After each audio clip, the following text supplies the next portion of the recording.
I'm Judy Shaw for NYSE Floor Talk. Joining me today is Lisa Alexander. She is the Chief Sustainability Officer at Sempra.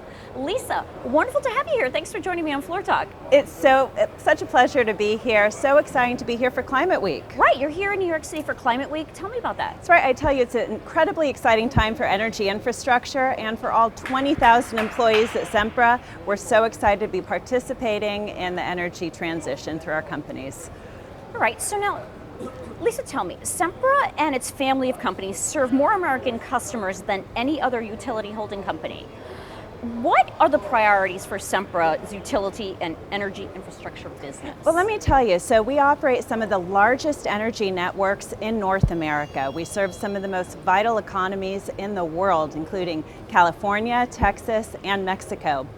And we do that through our transmission and distribution energy infrastructure, bringing heat and light to families and businesses across North America. We serve almost 40 million consumers. That's nearly 15% of the US population.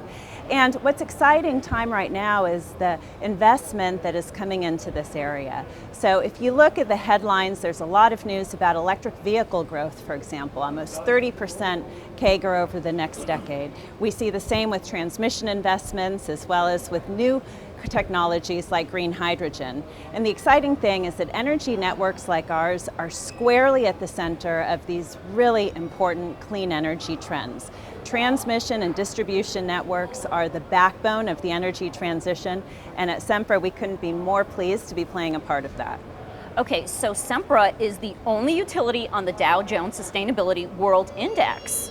Why do you think that is? We are so honored to have earned our position on the Dow Jones Sustainability World Index. So look, sustainability for us is all about creating long-term value for our owners. And we do that by managing what's important every day. And for our company, that's safety, environmental impact, and how we serve our communities. And at the center of that is our innovation mindset. So you wouldn't believe the power and the passion of our employees as they seek to do things better to shape the future. So a couple examples in the last decade. Together, our employees have launched the utilities and the nation's very first utility scale microgrid. That was back in 2013. We've introduced the nation's very first green hydrogen electrolyzer pilot back in 2016.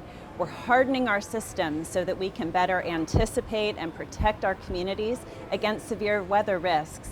And look, our commitment to innovation isn't just about climate, it pulls through to how we think about safety of our employees, our contractors, our communities, and also how we think about stakeholder engagement.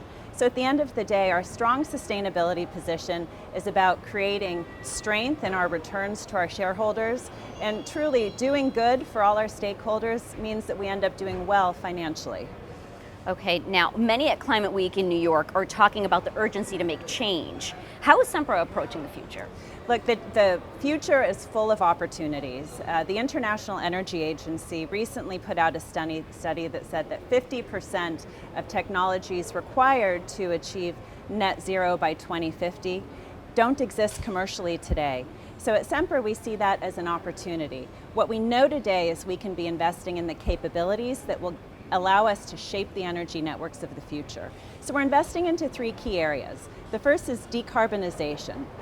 Decarbonizing our electricity networks as well as our gas networks with green hydrogen and renewable natural gas.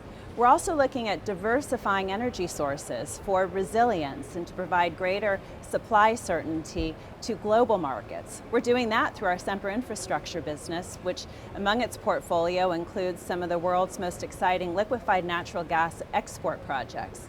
And finally, the third capability that we're investing into to prepare for the future is digitalizing our energy networks. So using artificial intelligence, advanced robotics, predictive analytics to allow us to better anticipate and help protect our communities from severe weather and other climate events. Okay, all right, well Lisa, wonderful to talk with you. Thanks for joining me on Floor Talk. Thanks so much, Judy.